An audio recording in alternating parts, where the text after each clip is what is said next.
오늘 제목은 순간 싸움을 이겨야 합니다. 순간 싸움을 이겨야 합니다. 오늘 이 모든 싸움이 모든 시작이 어떤 순간들이 있어요. 순간. 이게 뭐 축복의 순간이 있고 저주의 축복의 순간, 아니면 뭐 고통의 순간, 고통의 순간, 뭐 저주의 순간. 이 순간들이 있어요. 순간. 우리는 그 순간들을 어떻게 대해야 할 것인가? 그냥 시작한 것은 없죠. 어떤 일이든 우리가 그 일에 대해서 한번 좀 오늘 보길 바랍니다. 우리의 믿음의 싸움이 이게 거창한 게 아니에요. 순간순간 일어난단 말이에요. 그 순간순간을 우리가 어떻게 이길 것인가 우리가 보길 바랍니다. 제가 상담을 할 때 상담에 찾아오는 대부분의 사람들은요, 누구냐면 이미 문제가 곪고 골아 얽혀 있는 분들이 대부분이에요. 이제 그런 분들이 이제 마지막 이제 목사님에게도 요청을 하고 상담을 하는 거죠. 그러니까 자기 어떤 한계를 넘어선 어떤 그런 단계가 오니까 보통 이제 마지막 이제 목회자를 찾아오는 어떤 상담들은 물론 그렇지 않은 것들이 있지만 대부분이 곪고 만약에 실타래로 본다면 얽혀질 대로 얽혀져 있는 그런 분들이 많습니다. 그런데 쭉 얘기를 하다 보면 공통점이 있어요. 어떤 공통점이냐면 모든 문제가 없는 사람은 없잖아요. 여러분 오늘 어떤 문제가 있습니까? 모든 문제에 이 문제가 갑자기 막 확 드러난 걸까요? 아니라는 거예요. 모든 문제에는 시작이 있다는 시작. 오늘 여러분 안에 어떤 문제가 있다면, 여러분이 속한 공동체에 어떤 문제가 있다면 어디를 바라봐야 하느냐? 왜 시작했느냐? 이 문제가 어디서부터 나온 거냐? 하물며 우리 육신의 문제도 의사들한테 가면 결국 그 현 상황에 대해서, 상태에 대해서 진단하지만 결국 뭐에 대해서 얘기합니까? 다시 그 상황에 대해서 진단을 받고 뭐에 대해서 반추하기 시작합니까? 어쩌다 이렇게 된 거지? 어디서부터 시작된 거지? 원인에 대해서 추적한단 말이에요. 원인에 대해서. 시작이 있단 말이에요. 시작이. 결혼도 마찬가지 아닙니까? 지금 결혼은 어떤 그 사랑의 결과, 마지막 결과물인데 갑자기 그냥 결혼하는 사람은 없잖아요. 이상한 거죠. 그렇죠? 처음에 눈이 맞기 시작하고 또 감정이 교류되기 시작. 그 시작이 있다는 시작.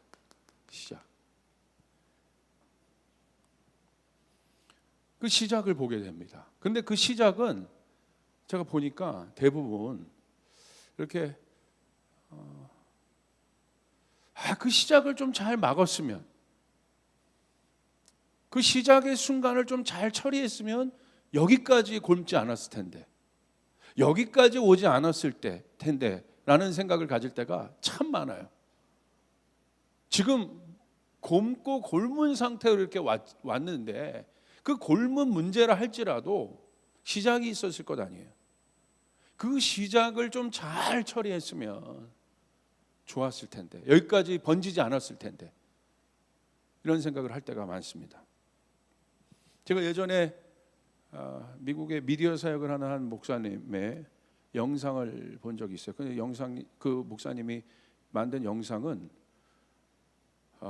이 그리스도인들 안에 있는 성 중독에 대한 영상이었어요. 근데 그 영상이 너무나 강렬했던 게 뭐냐면, 작은 이게 굉장히 한 5분 정도 되는, 그래도 짧지 않은 영상인데 쭉 스토리들이 나오는데 그 주인공이 작은 성냥불 하나를 툭 이렇게 던져요. 그 작은 성냥불 하나를 던지는데 이 작은 성냥불이 나중에 그것이 꺼진지 모르고 이렇게 돌아서는 순간 나중에 어떻게 되냐면 장작을 태우고, 이 장작이 그 소년이 살던 집이 오두막이었는데 오두막 전체를 전소시키는 영상이었어요. 그러면서 마지막 그거 전체가 다 어마어마하게 불이 난 것을 보고 이 마지막에 목사님이 딱 나와서 그 영상을 가지고 우리 작은 음란에 대한 작은 생각 하나가 얼마만큼 큰 영향력을 주었던가에 대한 메시지를 하는 장면이었는데, 제가 전도사 때 제가 봤던 영상인데 잊을 수가 없습니다. 그 작은 불씨 하나가 엄청난 이 결과를 초래한 것이죠. 그 엄청난 그 집 하나를 다 전소시키는 그런 문제를 할지라도 어디에서 시작했습니까? 작은 성냥불 하나에서 시작했다 이거예요. 여러분 어떻습니까? 어떤 문제가 꼭 발발되기 전에 우리가 어떤 문제이든 시작을 경험하죠. 시작이 있잖아요. 그 시작을 우리가 어떻게 대하냐 이거예요. 그러니까 대부분의 사람들이 아무렇지도 않게 생각해요. 중요하지 않게 생각해. 그래서 무방비로 문들을 열어둘 때가 되게 많아요. 그러지 않다는 거예요, 성경은. 영적 원리를 몰라서 하는 얘기입니다. 어떤 일이든 시작은 미약해요. 그러나 작은 눈뭉치도 뭉치면 큰 눈덩이가 됩니다. 한 번에 큰 눈덩이가 될 수 있습니까? 아니죠. 작은 눈뭉치가 돌고 또 계속 굴리면 어떻게 됩니까? 큰 눈덩이가 돼요. 우리는 그 시작을 뭐라고 좀 제가 표현하고 싶냐면 순간이라고 표현하고 싶어요. 시작의 순간. 그러면 시작의 순간이 있었다면 마지막도 결국 뭡니까? 죽음도 마지막도 끝도 순간인 거예요. 어떻게 보면 우리의 인생은 이 순간의 연속인 거예요. 사실 이게 굉장히 논리적인 이야기잖아요. 영상 움직이는 영상이 뭘로 만들어진 거예요? 작은 순간, 작은 그림 하나들이 계속해서 쪼개고 분단위, 초단위, 그 초단위를 더 쪼개면 뭐가 됩니까? 영상이 되는 거잖아요. 그 영상을 분석해 보면 뭐가 돼요? 순간인 거예요, 순간. 그러니까 우리가 전체를 보는 그런, 사실 움직이는 우리의 삶을 볼 수 있지만 우리의 삶도, 우리의 삶이 우리가 그 시간 속에 살았는데 그 시간도 쪼개면 뭐가 돼요? 순간이라는 거예요, 순간. 그 순간에서 시작됐다는 거예요. 문제도 마찬가지입니다. 그 문제가 시작되는 순간이 있다는 거예요. 내 감정이 다운되는 순간이 있다는 거예요. 내 마음에 분노가 일어나는 순간이 있다는 거예요. 갑자기 그러지 않는다는 거예요.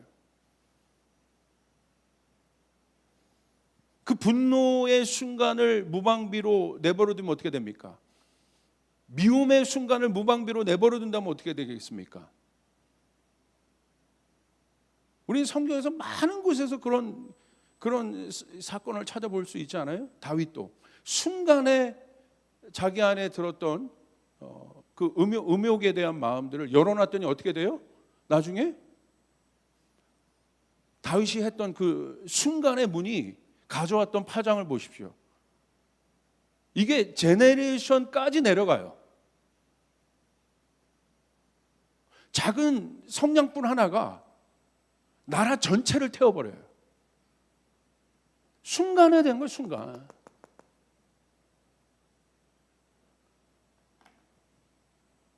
그래서 이 순간의 중요성을 알아야 한다. 우리 내면도 마찬가지다.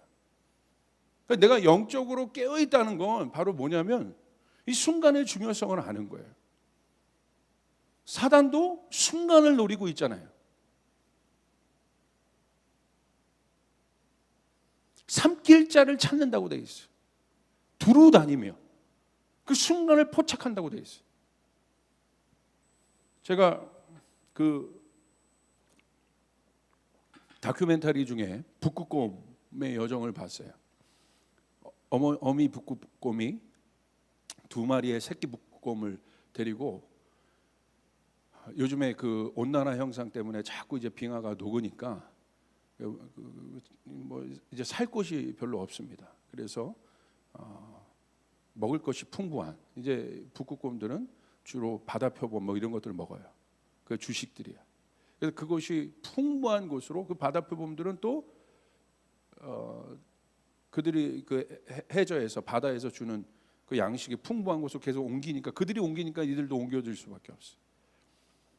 얼마나 배가 고프지 몰라요. 많이 없으니까. 근데 이 어미가 사냥을 하는 게, 그래서 새끼들을 먹이기 위해서 필사적으로 합니다. 근데 저쪽 얼음 위에 바다 표범 하나가 이렇게 무방비로 일광욕을 하고 있었어. 일광욕을 하고 있는데 어미 곰이 그걸 봤습니다. 그런데 어떻게 하냐면, 그걸 보자마자 우리 뭐 막 달려가는 게 아니야. 잠수를 합니다. 잠수를 하더니 헤엄을 얼마나 잘 치는지 모르겠어요. 그러니까 북극곰이, 성인 북극곰은 몇 킬로를 쉬지 않고 헤엄할 정도라니까 굉장합니다. 잠수를 쑥 하더니 들키지 않기 위해서, 그러니까 물 위에 이렇게 아주 조용히 떠갑니다. 그러니까 얼음이랑 이게 얼음인지 곰인지 구분이 안 돼, 하얘니까. 이렇게 쓱 가더니 한 번 더 이렇게 고개를 들고 목표물을 확인을 해요. 그러더니 또 한 번 잠수해서 또 이렇게 흘러가듯이 가요. 그러더니 그 목표물을 보고 그 얼음 반대편으로 딱 도달합니다. 그리고 마지막 목표물이 보이잖아요, 바다 표범이. 그러면 마지막 한 번 더 목표물을 확인하고 밑으로 들어가서 얼음 밑으로 들어가서 반대편으로 순간적으로 나와서 그 어마어마한 등치가 바다 표범을 포획하는 장면을 봤어요. 꼼짝없이 잡혀 먹더라고. 근데 그것을 미리 눈치채는 바다 표범은 사는 거고, 마지막까지 그 순간을 여러분 인식하지 못하는 바다 표범은 죽는 거고, 그걸 보면서 이 곰도 그 바다 표범을 잡아야 하는 그 순간을 만들기 위해서 절대절명으로 가고, 이 바다 표범도 그 순간을 모르면 이제 죽는 거고. 이게 제가 그걸 보면서, 야, 이거 원리다, 원리. 똑같다. 이 순간이란 게 얼마나 중요한지 몰라요. 우리가 한번 생각을 해볼 필요가 있어요. 그래서 저는 이 순간도 어떻게 보면 시간의 한 속성입니다. 그래서 그리스도인들에게 있어서 이 시간이 어떤 의미인지 한번 보길 원합니다. 자, 왜 이 시간이 중요하냐? 오늘 지금 문제를 다루고 있잖아요, 우리가. 모든 문제는 문제의 음식이 있어요. 문제가 막 살아있는 생물이라면 문제는 뭘 먹고 사느냐? 시간을 먹고 살아요. 문제를 가만히 내버려 두면 어떻게 돼요? 통제할 수 없도록 커지는 거예요. 그러니까 문제가 발생했을 때 문제에게는 뭐를 먹이지 말아야 되냐면 시간을 먹이지 말아야 돼. 그러니까 문제는 빨리 해결해야 되는 거예요. 우리 안에 어떤 안 좋은 생각들이 들어왔어요. 이게 문제가 될 수 있죠. 이 문제를 가만히 내버려 두면 어떻게 됩니까? 이 문제는 시간을 먹고 산다. 엄청난 단계로 커지는 거예요. 이게 놀랍죠? 문제가 시간을 먹고 산다는 거. 그래서 이 시간의 속성을 우리가 이해할 필요가 있다. 그렇다면 문제를 존재하게 하는 시간이 무엇인지, 성도들에게 있어서 시간은 어떤 개념인지, 오늘 또 마침 유대절기로 한우카인데 그게 어떤 의미인지, 시간이 왜 중요한지 우리가 그것을 깨달을 필요가 있어요. 시간 한번 생각해봐요. 우리는 어떤 개념으로 시간을 생각해야 되느냐? 성경에서 바라볼 때 시간은 뭘까요? 아주 분명합니다, 개념이. 유한의 시간과 무한의 시간이 있어요. 상대적이에요. 시간하면 우리는 어떤 시간이 우리는 어떤 시간으로 이 시간의 속성을 생각해야 되느냐? 유한의 시간, 무한의 시간. 다른 말로 얘기하면 죽음이라고 얘기할 수 있어요. 이게 생명이라고 얘기할 수 있어요. 또 다른 말로 얘기하면 여기는 말 그대로 그냥 순간, 찰나라고 얘기할 수 있어요. 순간. 근데 여기는 뭐라고 얘기할 수 있어요? 영원이라고 얘기할 수 있어요. 순간과 영원, 찰나와 영원. 그리고 조금 더 본질적인 개념으로 생각한다면 통틀어서 육이라고 말할 수 있는 거예요. 이건 뭐라고 말할 수 있어요? 영이라고 말할 수 있는 거예요. 사실 인간의 존재, 성경에서 말하는 인간의 사람이라는 존재는 딱 이 두 개념이죠. 육의 사람일 거냐, 영의 사람일 거냐.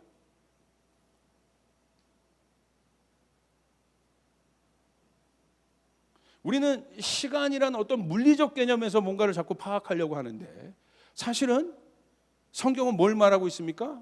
모든 것이 존재적인 개념이에요. 시간이라는 물리의 시간을 보는 것이 아니라 그 시간이 어떤 시간일 것이냐는 거예요.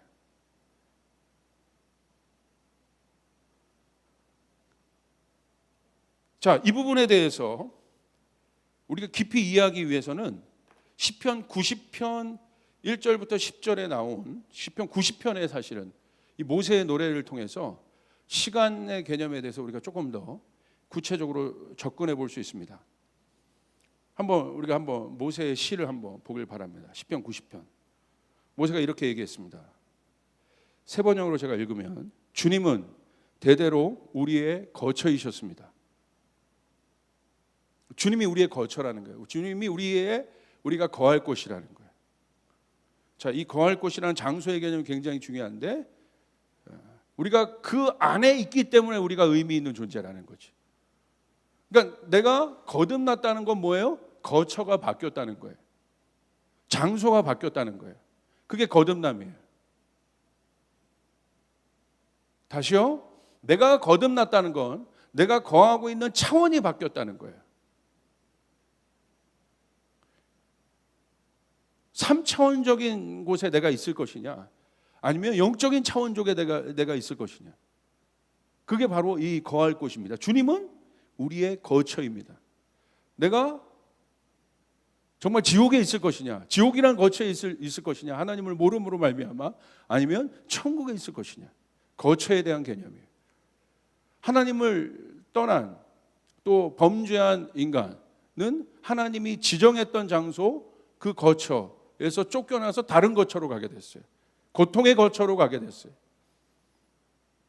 우리가 가야 될 마지막 본향도 거처에 대한 거예요. 굉장히 중요해요. 주님은 우리의 거처이십니다. 이렇게 고백합니다. 그러면서 2절에 보세요. 모세가 이렇게 노래합니다. 산들이 생기기 전에 이렇게 기도합니다. 땅과 세계가 생기기 전에 주님은 어떤 분이냐? 영원부터 영원까지 주님은 하나님이십니다. 하나님의 존재를 모세가 뭘로 드러내냐면 시간의 주관자로 드러냈어요. 하나님은 어떤 분이시냐? 오늘 모세의 고백에 의하면 영원부터 영원까지 있는 분이시다. 이게 하나님이라는 거예요. 하나님의 존재라는 거예요. 다시 말하면 시작도 영원이고 끝도 영원이라는 거예요. 이게 하나님의 시간이에요. 사람의 시간과 하나님의 시간 개념이 다릅니다. 오늘 시편 90편은 그걸 보여주고 있어요. 사람이 생각하는 물리적인 시간의 개념과 하나님의 말하는 시간의 개념은 다르다. 하나님은 어떤 분이시냐? 영원부터 영원까지 주관하시는 분이시다. 3절, 주님께서는 사람을 티끌로 돌아가게 하시고 죽을 인생들아 돌아가거라 하고 말씀하십니다. 무슨 말입니까? 사람은 어떤 존재입니까? 그 하나님이라는 영원, 하나님의 존재는 이 영원으로 표현된다. 영원으로 하나님이 누구인지를 모세는 고백합니다. 그 영원이라는 시간 개념 속에 하나님의 시간이에요. 이건 인간의 시간이 아니에요. 사람의 시간은 뭐냐? 전혀 다른 개념이에요. 티끌이에요, 티끌.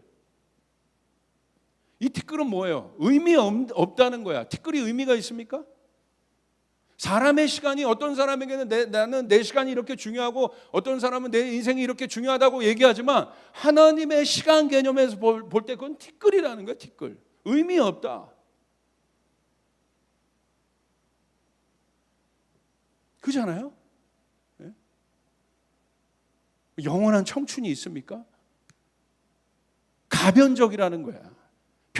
변하지 않는 것이 영혼의 개념인데 변하잖아요. 모든 것이 변하잖아요. 안 변하는 것들이 있습니까? 사람이라는 건 변하는 존재라는 거예요. 영원하지 않다. 티끌이다. 그러면서 뭐라고 얘기합니까? 하나님이 정한 사람들의 인생은 뭐예요? 하나님을 떠난 인생들, 죽을 인생들아 돌아가거라. 이게 사람의 마지막 운명이에요. 흙으로 만들었으니 너희가 흙으로 돌아갈지니라. 결국 티끌이 될 수밖에 없다. 사람의 시간은. 아무리 날고 기는 사람도 흙으로 돌아가잖아요. 위대했던 왕, 위대했던 여러분 학자들도, 세상을 바꾸었던 혁명가들도, 혁신가들도 결국은 흙으로 돌아가지 않습니까? 모세가 그걸 얘기한 거예요. 사람의 시간, 사람의 인생에 대해서 얘기한 거예요. 그러면서 4절을 보십시오. 이제 주님의 시간 개념에, 하나님의 시간과 우리의 시간 개념에 대해서 얘기합니다. 4절, 주님 앞에서는 천년도 지나간 어제와 같고 밤의 한순간도 같습니다. 주님의 시간은 사람이 인식하는 시간과 다르다는 거예요. 우리의 천년, 사람에게 있어서 천년은 영원과 같은 시간입니다. 이 천년을 살아본 사람이 있어요? 없잖아요. 영원한 사랑하면 우리가 노래할 때도 어떤 노래를 해요? 천년의 사랑. 그죠? 천년은 인간에게 있어서 영원과 같은 의미란 말이야. 그런데 오늘 주님이 뭐라고 얘기합니까? 이 모세는 뭐라고 얘기해요? 주님 앞에서는 천년도 지나간 어제와 같고, 여기 뭐라고 얘기합니까? 밤의 한순간 같다. 인간이 영원하다고 하는 인간의 시간 개념에 있어서의 그 천년이란 개념도 주님의 시간 개념 속에서 정의해 보니까 한 순간일 뿐이다. 순간. 여기 나와 있죠. 순간, 찰나. 다르다는 겁니다. 왜 이 개념을 깨닫는 것이 우리의 아까 얘기했던 순간 싸움에서 우리가 이기는 굉장히 중요한 어떤 이 기초가 되는지 한번 계속 여러분 말씀을 들으며 따라가 보세요. 5절. 주님께서 생명을 거두어 가시면 인생은 한순간의 꿈일 뿐. 여기도 순간이 또 나와요. 주님께서 생명을 거두어 가시면 인생은 뭐예요? 순간일 뿐이다. 한순간이다. 그것도 다른 순간이 아니라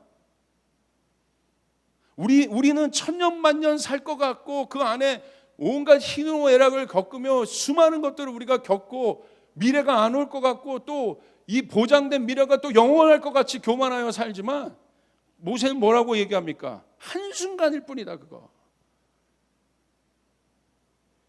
굉장히 깊은 내용들을 풀어냅니다. 시편 90편이 굉장히 중요한 거예요. 이게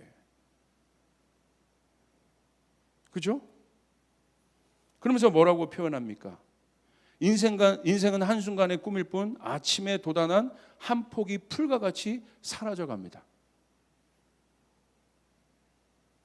생명은 여러분 무엇입니까? 생명은 뭘까요? 살아있음을 표현합니다.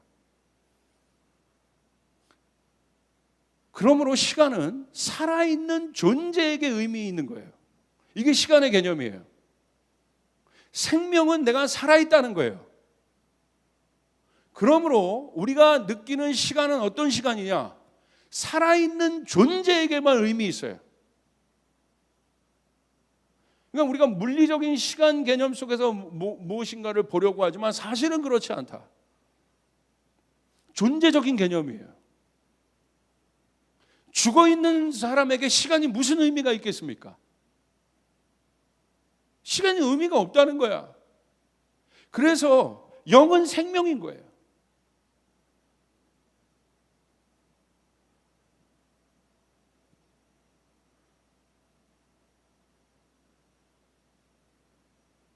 할렐루야.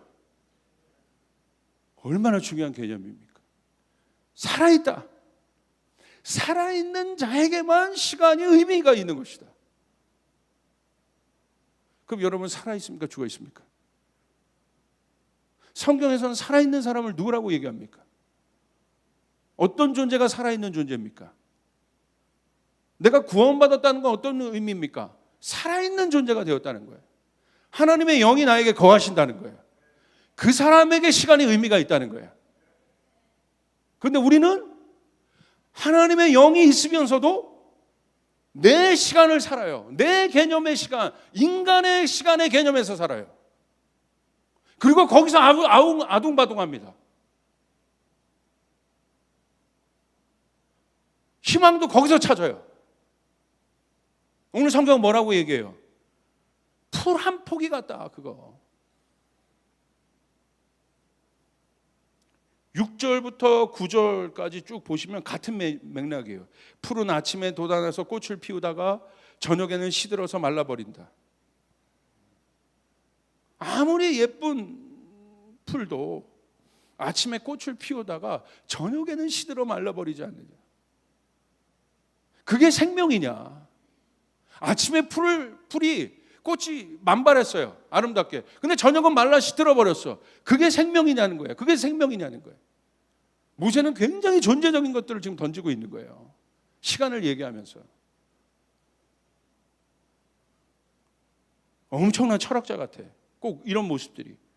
이상이죠. 이게 뭐 철학으로 왜 해석이 되겠습니까, 이게? 얼마나 본질적인 겁니까? 그러니까 유대인들이 굉장히 본질적인 이유가 이런 거 파는 거예요, 개념에. 이게 다 원어적으로 이거 도해를 해야 되는 문장들이에요. 원어적으로 먹어야 되는 문장들이에요. 그러니까 이런 것들을 깊이 안 보니까 우리의 신앙이 샬로한 거예요. 얕은 거예요. 그래서 성경 공부 같이 하자고 하는 거고, 여러분 훈련해야 된다는 거고, 말씀을 읽어야 한다는 거예요. 할렐루야. 엄청 깊은 의미지 않습니까? 그 다음 9절도 보세요. 주님께서 노하시면 우리는 사라지고 주님께서 노하시면 우리는 소스라치게 놀랍니다. 우리의 또 7절이고 우리의 한평생은 우리의 일생, 주님께서 노하시면 우리의 일생은 사그라지고, 아까 풀을 비유하고 그 풀이 결국 우리의 인생을 말하는 거죠. 주님께서 노하시면 우리의 일생은 사그라지고 우리의 한평생은 한숨처럼 쓰러지고 맙니다. 자, 10절 우리가 잘 아는 말씀이 여기 나와요. 우리의 연수가 70이요 강건하면 80이라도 그 연수의 자랑은 수고와 슬픔뿐이요 빠르게 지나가니 마치 날아가는 것 같습니다. 하나님 없는, 결국 찰나, 죽음, 인간의 시간의 개념에 갇혀 있는 우리들은, 우리가 맞이하는 시간은 결국 어떤 시간이냐? 이렇게 빠른 날아가는 어떤 것과 같다는 거예요. 순간적으로 눈 뜨고 났더니 30 됐고, 눈 뜨고 났더니 40 됐고, 눈 뜨고 났더니 50 됐고. 할렐루야.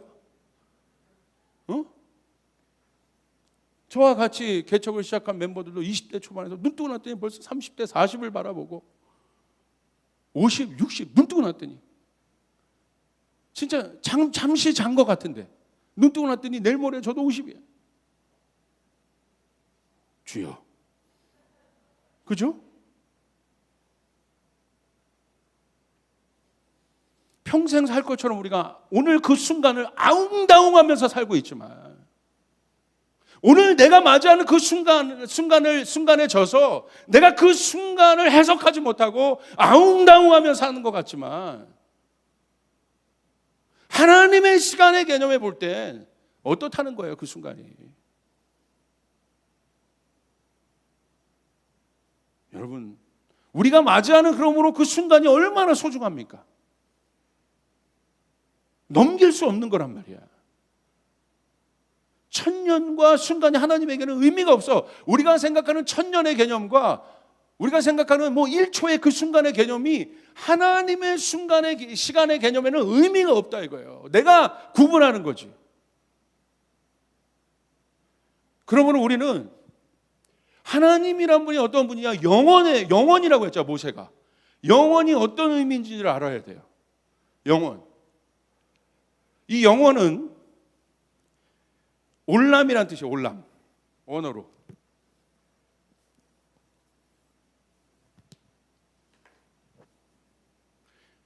이 부분들을 여러분 깨닫지 못하면, 요즘에 TV 어떤 드라마 보니까 여신강림이라는 게 있어. 이 여자애가 너무 못생긴 여자애인데 쌩얼이. 그 친구들한테 왕따를 당했어. 경험하고. 그러니까 이게 유명한 웹툰입니다. 그런데 이 너무 왕따를 당하니까 이 여자애가 어떻게든지 자기가 살기 위해서 개발해낸 방법이 화장법을 개발한 거야. 그래서 얼굴을 화장했는데 쌩얼을 화장을 했는데 어떻게 되냐면 그리고 예전 왕따 당했던 학교에서 이제 전학을 가게 됩니다. 전학을 갔는데 거기 화장하고 간 거지 이제. 자기를 모르게. 갔는데 등장하자마자 애들이 놀라는 거야. 막 쓰러지는 거야. 막 거품 물고 쓰러져. 여신이다. 여신이다. 막 이러면서. 이 여자애가 노심초사 화장이 벗겨질까? 이게 맞는 비유인지 모르겠어요. 할렐루야. 그러니까 그런 걸로 뭔가를 풀어낼 수 있는, 그러니까 그런 거가 뭐 우스갯소리로 나왔지만 사실은 얼마만큼 우리가 그 보여지는 문화에 집중하고 있는지를 보여주고 있는 거예요. 이게 40억 뷰가 전 세계적으로 이게 보여지게 됐다는 거예요. 40억 뷰. 말이 40억 뷰지. 어마어마한 것 아닙니까? 그런 걸 통해서 우리가 한번 뭔가 볼 수 있는 거예요. 이 시대 사람들의 관점이 어디에 있는가 생각이. 자, 이 올람의 의미의 영원에 대해서 우리가 한번 생각해. 올람. 성경에서 말하는 영원은 우리가 생각할 때 이런 착각이 있어요. 그냥 영원하다, 끝이 없다. 이게 영원의 개념, 이터너티의 개념으로 아는데 사실 이거는 올람을 모르고 하는 말입니다. 끝이 없는 게 영원이 아니에요. 하나님이 영원이잖아. 하나님이 영원하신 분이라고 모세는 이야기하잖아요. 우리가 생각하는, 인간이 생각하는 무한대의 개념이 올람의 뜻이 아니라는 거예요.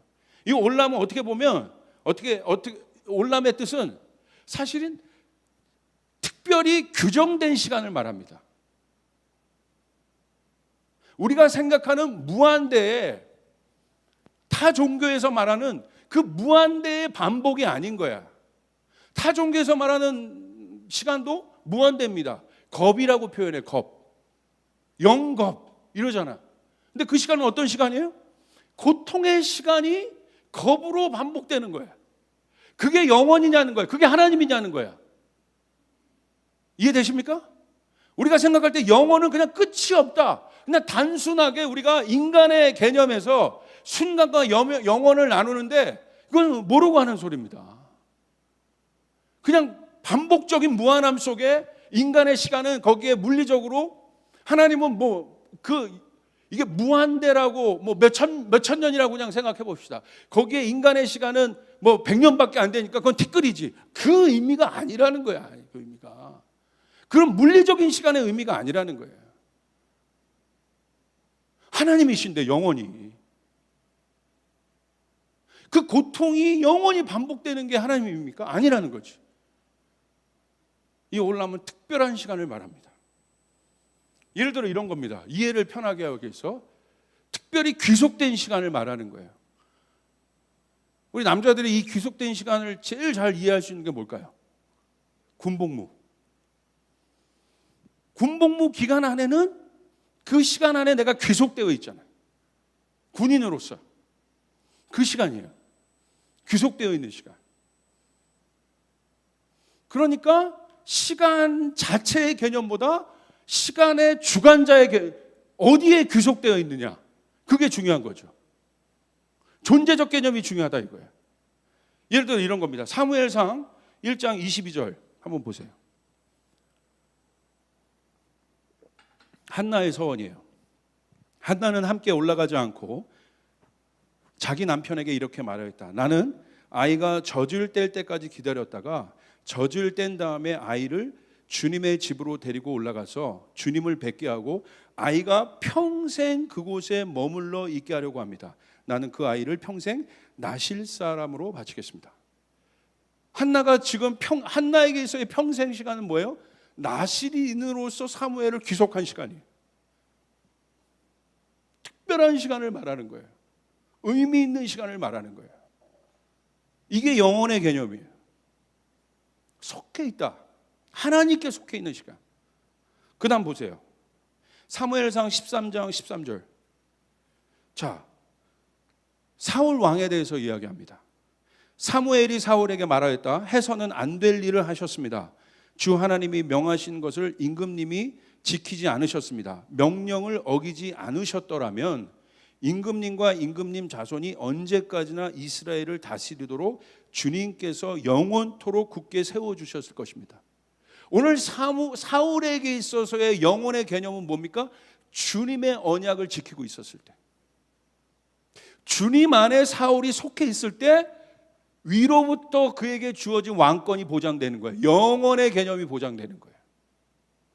물리적인 시간의 개념이 아닌 거예요. 그냥 영원히 무한으로 반복한다. 그냥 끝도 없다. 이게 우리의 생각들입니다. 출애굽기 19장 9절, 모세를 향해서도 똑같아요. 여호와께서 모세에게 이르시되 내가 빽빽한 구름 가운데서 내게 임함은 내가 너와 말하는 것을 백성들이 듣게 하며 또한 너를 영영이 믿게 하려 함이니라. 모세가 백성의 말을 여호와께 아뢰으므로. 하나님은 이스라엘 백성들과의 관계를 누구와의 관계를 통해서 봤습니까? 하나님, 이스라엘 백성. 먼저 이 이스라엘 가운데 누구를 세우셨어요? 중간자로 모세를 세우셨어요. 그러니까 하나님의 시간 개념은 뭐냐? 모세와 관계를 맺으신 거예요. 그러므로 이 백성들이 너를 신뢰할 때, 네가 나를 신뢰하는 것처럼 너를 신뢰할 때 이들을 향한 나의 언약이 살아있을 것이라는 거예요. 그러므로 모세를 향한 신뢰를 보며 하나님은 하나님과 이스라엘 백성들과의 관계를, 그 약속을 이루어 가실 것에 대해서 하나님 말씀하시는 거죠. 그러므로 우리가 이것들을 우리가 알 때, 여러분 거기 나와 있는 19장 출애굽기 19장 9절에 단서가 그겁니다. 또한 너를 영영이 믿게 하려 하겠다. 그러므로 성경에서 말하는 시간은 관련자와 연결이 되어 있다. 그러므로 그 관련자가 죽으면 그 종속의 시간도 없어진다는 거예요. 우리가 어떤 분과 관련되어 있는가 지금? 물리적인 생각하는 영겁의 어떤 무한대의 시간이 아니라 성경에서 말하는 영원의 개념은 무엇인가? 하나님과 우리가 관련되어 있다. 근데 그 하나님은 그림자도 없는 분이시다. 죽음도 없는 분이시다. 그 위에 존재하는 분이시다. 할렐루야. 그러므로 뭐가 중요한 거예요? 물리적인 시간의 개념이 중요한 거야. 신앙의 본질은 뭐예요? 내가 존재적으로 하나님과 하나가 되어야 되는 것이에요. 그분과 내가 거해야 되는 것이에요. 그분과 내가 거하는 것이 내 인생의 목표인 것이에요. 내 신앙의 목표인 것이에요. 시간 자체가 아니라 시간을 만드신 분, 그 시간의 주관자. 이게 믿음입니다. 그분을 향한 신뢰. 그분이 이 모든 것을 다스리고 계신다는 것에 대한 신뢰. 그분이 내 상황을 다스리고 계신다는 것에 대한 신뢰. 그분 안에 내가 거함으로 말미암아 내 상황에 돌파가 있을 것이라는 신뢰. 그분이 나와 함께 하심으로 말미암아 결국 그분이 나를 푸른 초장과 쉴만한 물가로 인도하실 것이라는 것에 신뢰. 여러분 믿습니까? 영원히 내가 아버지 집에 거하리로다. 10편 23편 다윗의 고백인 것이에요.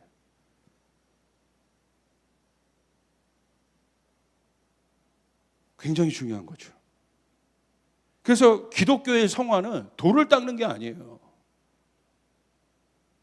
돌을 닦아서 성찰해서 그 영겁의 시간에서 열반에서 벗어나는 게 아니라는 거예요. 더 중요한 개념은 뭡니까? 성찰을 통한 성불이 아니라 영원하신 주님과의 연합을 의미하는 거예요. 그래서 사랑이 중요한 거예요. 사랑해야 연합할 수 있기 때문에. 그래서 사랑은 영원한 거예요. 그래서 친밀감이 중요한 것입니다. 그러므로 여러분 이제 이 개념을 우리 상황 가운데 좀 적용해 봅시다.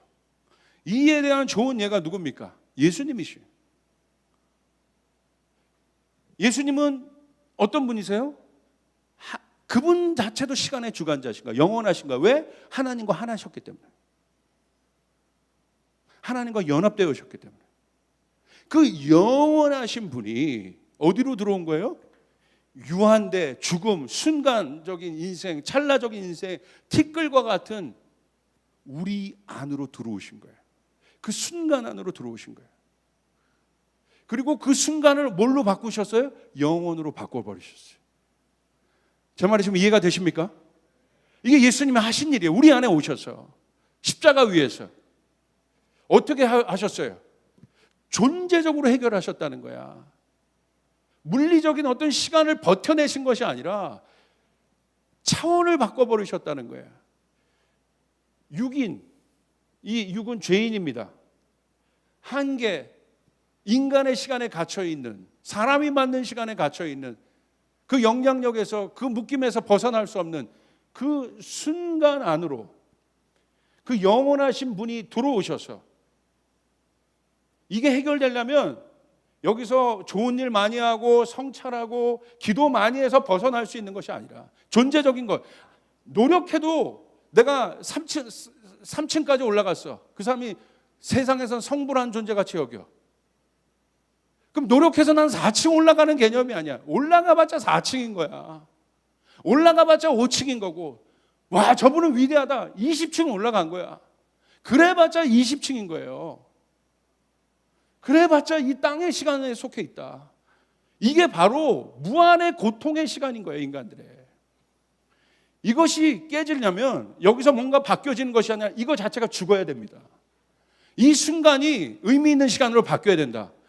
그 의미 있는 시간으로 바뀌어진 것이 십자가다. 할렐루야. 믿으시길 바랍니다. 그래서 십자가가 중요한 거란 말이에요. 우리의 모든 것이 죽은 거야. 거기서 예수와 함께 죽고 그 십자가에서 예수와 함께 우리가 부활한 거예요. 그러므로 우리가 바라보는 십자가는 죽음의 십자가, 무능력함의 십자가, 한계의 십자가 아니라 영광의 십자가요. 부활의 십자가요. 능력의 십자가요. 찰나를 영원으로 바꾼 십자가임을 믿으시길 바랍니다. 이곳에서 우리는 변화되었다. 그러니까 변화란 건 이런 겁니다. 이 방에서 저 방으로 건너온 거란 말이야. 그게 변화예요. 처소가 바뀐 거예요. 아무리 노력해도 이 방을 내가 벗어날 수가 없어요. 근데 변화란 건 뭐냐? 내 힘으로는 절대 저 방을 갈 수 없는데 십자가가 게이트가 되므로 말미암아 십자가를 통해서만이 저 방으로 갈 수 있다. 그럼 여러분 십자가를 세워야 되는 것입니다. 아멘. 십자가 중심으로 돌아가야 되는 것이에요. 이게 복음이에요. 이게 영혼의 개념이에요. 그때부터 우리는 어떤 인생을 살아요? 거듭난 인생을 살게 된다. 거듭난 존재가 되었다. 다른 시간을 사는 거예요. 내 시간이 아닌 거예요. 하나님의 시간을 사는 거예요. 그 사람이 성령 받는 것이에요. 그래서 성령이 이끄는 대로 가는 거예요. 내가 아니라. 그게 사도행전의 제자들이에요. 성령이 이끄는 대로. 그러니까 인간의 시간들을 넘어가 버리잖아요. 죽음도 두려워하지 않잖아요. 왜? 영혼의 개념이 있기 때문에. 영원한 존재로 내가 변화되었다는 건 내가 뭔가 바뀌었다는 것이 아니라 내가 주님과 연합된 하나님의 자녀가 되었다는 거예요. 십자가 위에서 할렐루야. 믿으시면 아멘 합시다. 이게 우리들이란 말이야.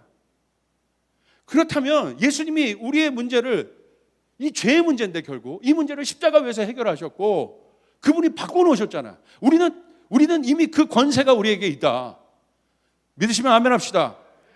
그 순간을 영원으로 바꿀 수 있는 권세가 있다. 고통을 승리로 바꿀 수 있는 권세가 우리 가운데 있다. 내가 주님과 연합해 있다면, 내가 주님을 믿고 있다면, 내가 주님과 하나 되어 있다면, 그 시간의 주관자인 주님께 내 삶을 의탁하고 있다면 내 앞에서 일어나는 문제도 그 순간도 다른 차원이 될 수 있다는 거예요. 그러므로 결론을 내겠습니다. 순간 싸움을 해야 돼.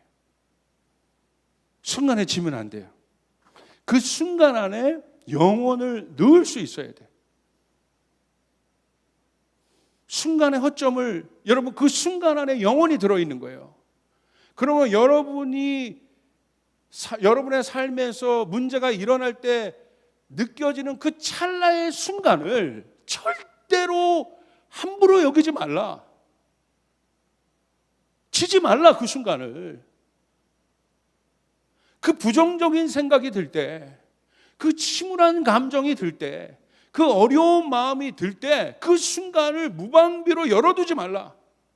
그 순간 안에 예수님의 능력을 선포하라. 할렐루야. 순간을 이겨야 합니다. 그 순간을 다스려야 합니다. 그 순간을 이길 수 있어. 피하는 것이 아니에요. 피하는 건 아니죠. 그 순간을 돌파할 수 있어야 된다. 피하는 건 뭐예요? 지혜인 거예요. 지혜. 예를 들어 한번 보겠습니다. 그 순간 안에 영혼을 넣는다는 건 뭐예요?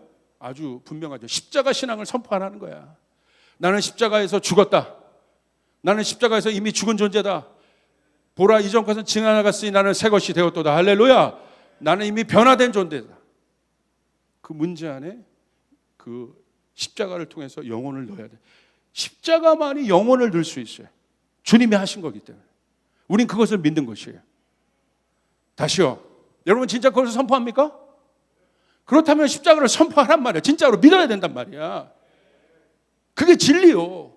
우리가 벗어날 수 있는 유일한 길이요. 내가 그리스도와 함께 십자가에 못 박혀 죽었다. 거기서 끝난 것이 아니라 난 그와 함께 부활하여 산다. 나는 날마다 죽지만 날마다 산다. 할렐루야. 나는 변화되었다. 그러므로 그 십자가 신앙이 중요한 건 내 안에 드는 그 생각은, 그 생각을 내가 거절할 수 있는 합법적 권위가 내 안에 있다는, 이 부정적인 생각, 이 죽음의 생각은 나사렛 예수의 이름으로 명하노니 떠나갈지어다. 내 안에서 나오는 의미 없는 말들, 부정적인 말들, 죽음의 말들, 비판의 말들, 예수의 이름으로 명하노니 내 것이 아니니 떠나갈지어다. 아멘. 너무나 실제적인 거죠.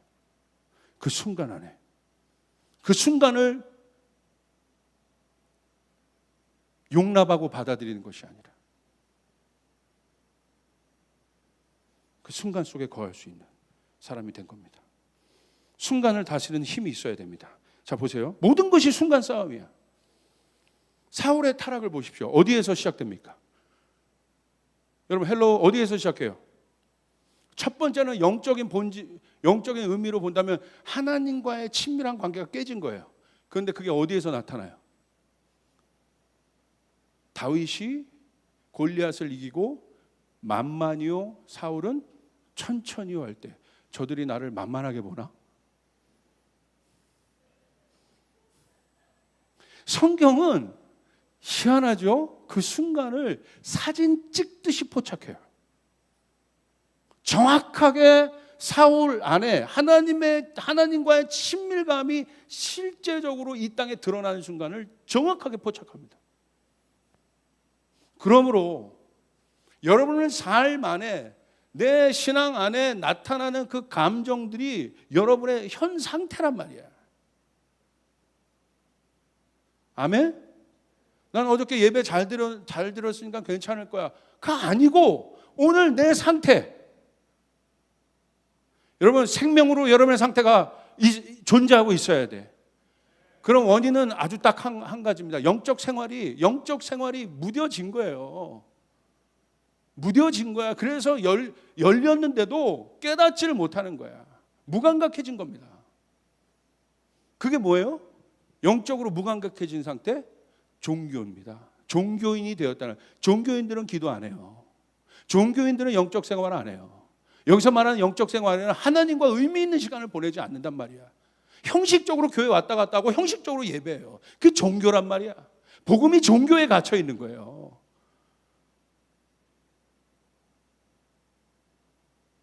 여러분, 이게 깨어지기를 주님의 이름으로 축복합니다. 그 순간을 사울이, 만약에 그 순간이 들었는데 순간 싸움에서 내가 왜 이런 말, 내가 창피하게 저 다윗을 질투하고 있네. 순간적으로 들었던 그 마음을 사울이 용납하지 않았더라면 한번 상상해 봅시다. 어땠을까? 저렇게까지 망가질 수 있을까? 그때부터 다윗에게 묶여가잖아요. 평생을 죽을 때까지 다윗에게 묶여갑니다. 그 순간, 그 찰나의 순간이. 그 순간이 사울의 인생의 마지막을 결정해버려요. 그러므로 오늘 내 순간이 얼마나 중요하냐 이거야. 내가 생각하는 거, 내가 말하는 거 하나가 얼마나 중요하냐 이거예요. 두 번째 보세요. 다윗이 사무엘상 25장에 보면 분노하잖아요.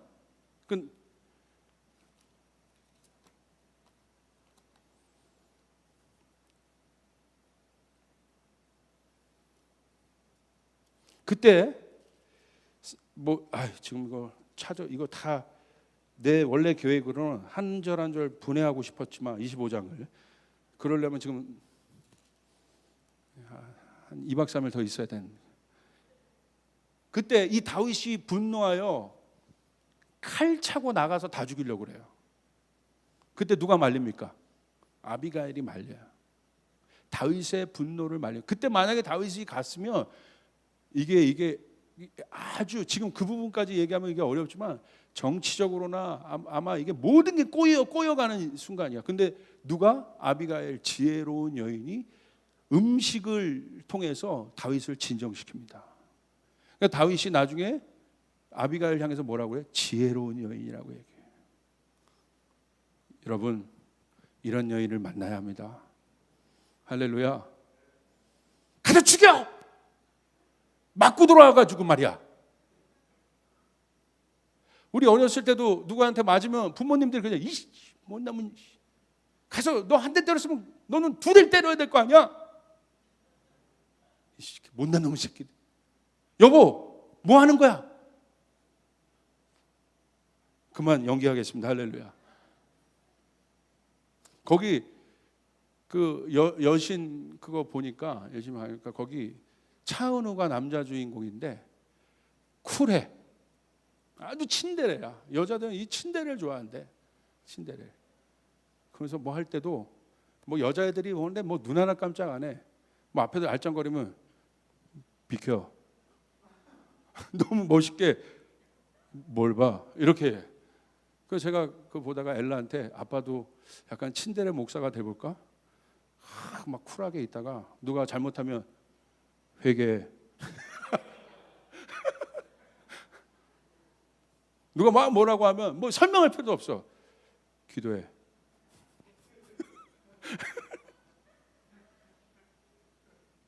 이 방송을 보는 분들 하나도 재미없다는 걸 제가 알지만 예수님이 그랬다고 생각해봐. 그냥 순정만한 주인공처럼 누가 달려왔는데 눈뜨게 눈 떠. 뭐 이러면 얼마나 이게 뭐 배고프다는 사람에게 먹어. 뭐 이러면 그렇지 않았다는 거죠. 우리 주님이 얼마나 다정다감하게 얘기해주고 말 한마디도 신경 써주시고, 그죠? 우리 주님이 얼마나 그러셨어요. 주님은 더군다나 뭐라고 얘기했습니까? 그 시간, 죽음의 시간을 먹지 마라. 내가 너에게 영혼의 시간이 되어주겠다. 나의 피와 살을 먹으라. 할렐루야. 그때 우린 주님과 하나 될 수 있다. 나를 먹으라. 내 피를 마시고 내 살을 먹으라. 그건 어떤 의미예요? 주님과 우리가 하나라는 의미예요. 그러지 않으면 우리가 주님과 상관없는 존재잖아요. 여러분, 주님을 사랑하길 바랍니다. 할렐루야. 그러므로 우리에게 그 마음들이 있어야 돼. 더 지혜롭게 그 순간을 피할 수 있고 그 순간을 다스릴 수 있는 하늘의 지혜, 그 아비가일이 우리 안에 있어야 합니다. 여러분 스몰 안에, 공동체 안에 그런 친구가 여러분에게 있다고 한다면 여러분은 적어도 여러분은 성공한 인생을 살 수 있습니다.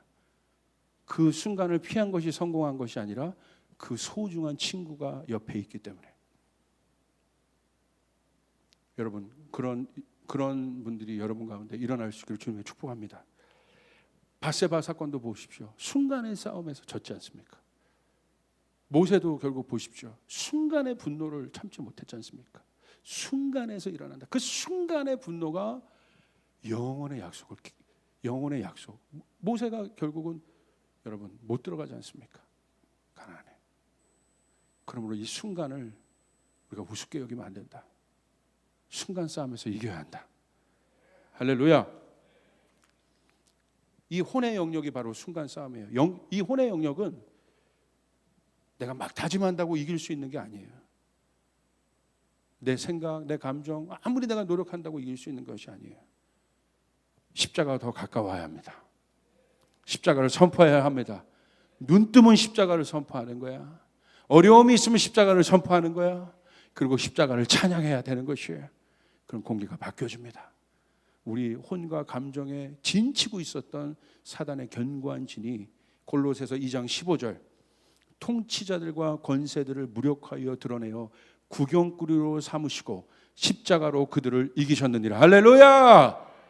십자가로 이겨야 합니다. 아멘. 그러므로 십자가 신앙으로 돌아가시길 바랍니다. 혹시 이 십자가에 대해서 더 깊이 알기를 원하시는 분들은 사역자들에게 요청하세요. 목사님, 또 전사님, 저 십자가 강의해 주세요. 십자가 붙잡아야 돼요. 십자가 알아야 되는 것이. 결국 견고한 사단도 영적인 존재잖아요. 우리 혼의 영역에 들어와서, 제가 계속 혼의 영역에 대해서 지금 설교하잖아요. 혼의 영역에 들어와서 엄청난 거짓말들로 우리를 속인다. 이 거짓말을 우리가 파할 수 있는 것, 그들을 무력화시킬 수 있는, 무장해제시킬 수 있는 힘은 딱 하나, 십자가의 능력. 십자가 위에서 우리의 존재가 바뀌었고 우리는 이미 오버컴한, 아까 그 찬양처럼 승리한 존재임을 믿으시고 승리할 수 있는 여러분 되시길 바랍니다. 순간 싸움에서 이기자. 순간 싸움에서 이기자. 제가 중학교 때 일기장에 순간 싸움이라는 제목으로 성서 일기를 쓴 적이 있어요. 제가 막 믿음 생활을 열심히 하려고 수련회 갔다 와서 막 신앙이 불탔어요. 근데 제가 대성중학교 가려고 가련동에서 이제 차를 타고 가련 종점에서 내리면 한 30분 이렇게 언덕을 넘어서 제가 대성중학교 나왔는데 거기까지 가는데 사춘기 학생이라 먹을 게 너무 많은 유혹들이 있는 거야. 근데 제가 주님 앞에 그 시간을 좀 통과해서 그 헌금을 모아서 주님 앞에 좀 헌금하려고 하는 계획이 있었어요. 근데 오뎅이 있고 떡볶이가 있고 너무 그게 저한테 유혹이 있는 거예요. 그래서 제가 그걸 볼 때 다른 때 같으면 그냥 100원어치 사 먹고 막 그랬는데 제가 주님과 약속한 시간에, 약속한 그 기간은 제가 그걸 안 보고 막 참으면서 갔어요. 그러면서 그날 저녁에 제가 썼던 성서일기가 순간 싸움이라는 성서일기예요. 나는 오늘도, 꼭 그러잖아요. 나는 오늘도 순간 싸움에서 이겼다. 떡볶이를 통과하고 뭐 그런 내용들이었어요. 근데 지금 보면 참 유치하지만 참 대견하다. 그런 생각이 들어요. 그거를 순간 싸움으로 표현해서 그래도 하나님 앞에 내가 잘 살아보려고 노력한 거잖아요. 근데 지금 와서 보니까 그 순간 싸움이라는 개념이 이렇게 중요한 거구나. 여러분, 그 순간 싸움에서 이기시길 바랍니다. 할렐루야. 이게 하나님의 시간을 사는 여러분, 그 빛을 선포하며 사는 여러분이십니다. 순간 싸움에서 이기는 우리 사랑하는 조이풀 가족 되시기를 주님의 이름으로 축복합니다. 거절할 권리도 여러분에게 있습니다. 우리 안에 순간을 영혼으로 바꾸신 예수 그리스도가 계심을 믿으시고 승리하는 여러분, 삶을 사는 여러분 되시기를 주님으로 축복합니다. 아멘. 기도합시다.